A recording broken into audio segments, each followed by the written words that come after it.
I wanted to give you an idea of how I teach and also just what I'm all about. So I decided to put together a sample lesson today on induced drag. So first off, let's think about drag as a very general concept. What is it? In very concise terms, drag is the force opposing an object as it passes through air or fluid. Okay, so what does that actually mean in real life? Let's think about road bikers and the Tour de France versus a weekend rider. You see that you have the competitive cyclist on the left side and the weekend rider on the right side. Think about the differences in the clothing that they're wearing. You see the competitive cyclist, and he's wearing very form-fitting clothing, whereas the weekend rider on the right side is wearing loose clothes, cargo shorts. Think about the way that their clothes interact with the air as they ride along. So here's a scenario. Both of these cyclists are riding along at 35 miles per hour. How do you think the wind and the air is going to interact with their clothes? Probably the guy who's on the right is going to have a lot of air just sort of getting stuck all over his clothes, a lot of friction. It's probably going to be blowing up into his cargo shorts, creating a ballooning effect, almost like a parachute if you took it and turned it on its side. Whereas the guy who's on the left is wearing something that's very streamlined. Uh, there's not going to be that kind of ballooning or interaction with the air that would have a friction effect in the same way for the competitive cyclist on the left in comparison to the guy on the right. So if they're both riding along at 35 miles per hour, which cyclist, left or right, is probably going to have to put forth a bit more effort? Most likely, the guy who has all that friction going on because of his clothes on the right side is going to be working much harder to maintain that speed as compared to the competitive cyclist on the left, who has basically no interference between his clothing and the airflow around him. So he'll be working a bit less and traveling faster more easily than the weekend rider on the right side.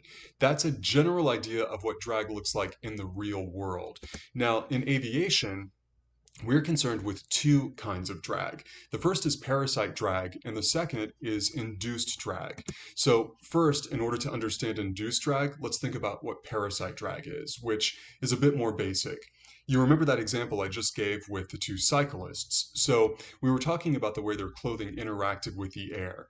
If you have a smoother surface, like you have right here on the left side, there's less interaction with the air flows more easily, which creates less friction between the object as it moves forward through the air.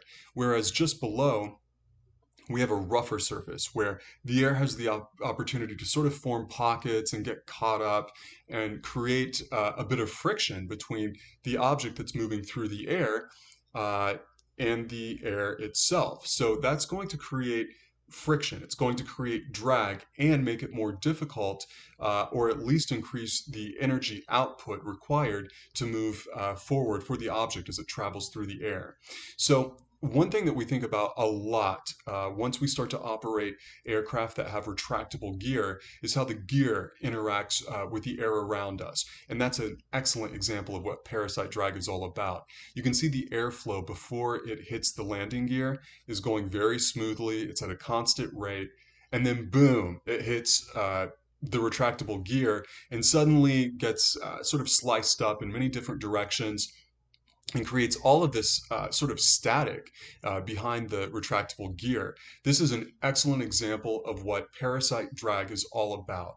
It's really all about different protrusions or things that are sticking out from the aircraft that might interact and might catch the air and cause the object, in this case the aircraft, to work a little bit harder to get through the air. That's parasite drag.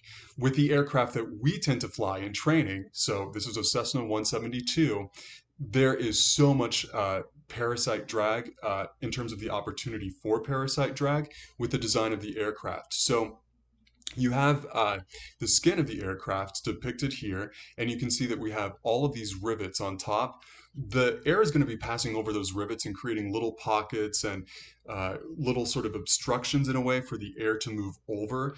And that also is parasite drag. Also, the ridges that we have on our flight controls, that contributes to parasite drag.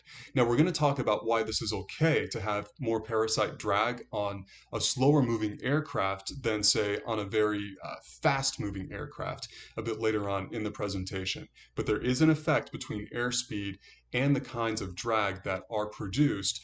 And for our purposes, just sort of thinking ahead with the 172, we can have a bit more parasite drag than induced drag. We'll talk about the reason why in just a moment. Now, I want to go ahead and talk about induced drag.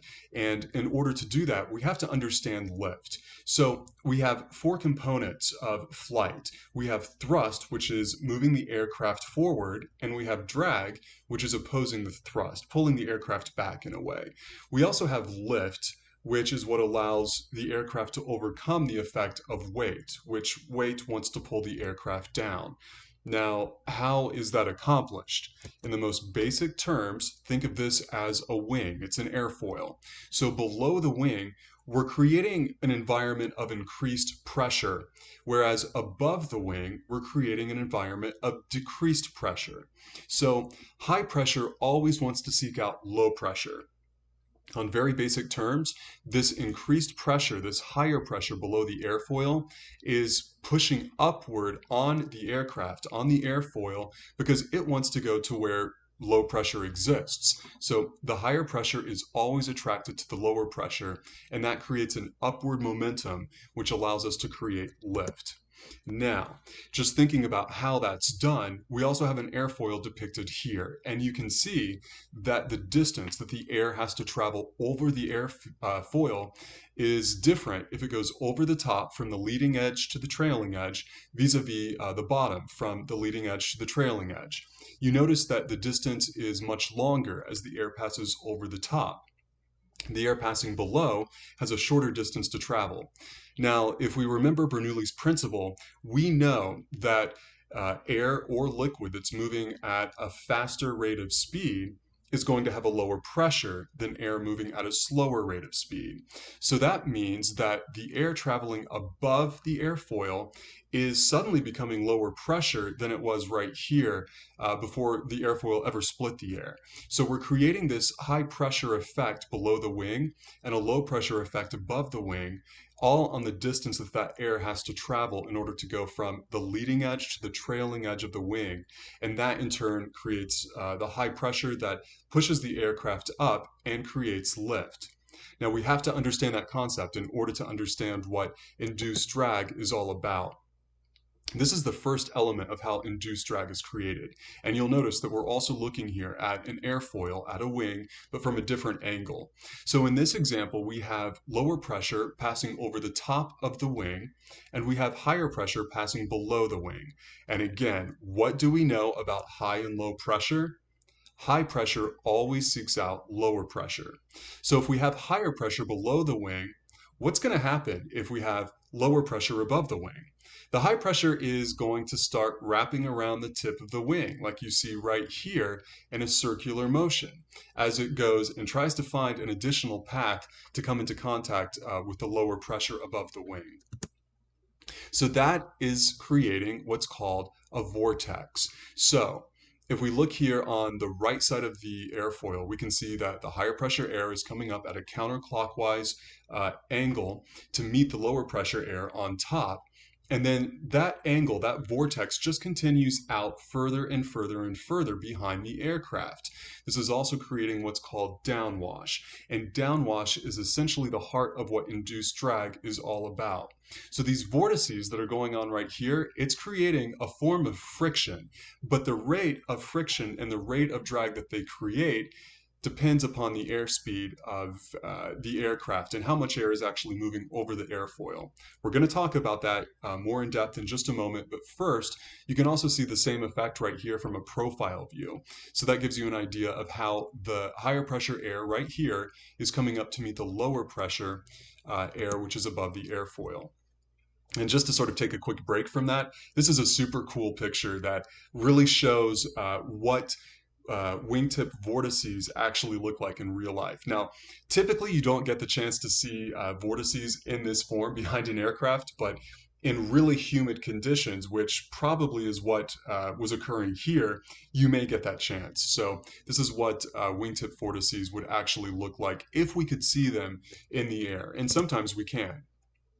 Okay, keep all of that in mind, but let's talk now about the angle of attack of the wing and how it changes with different speeds. So if we're at a very low speed, and just think maybe we're on the climb out,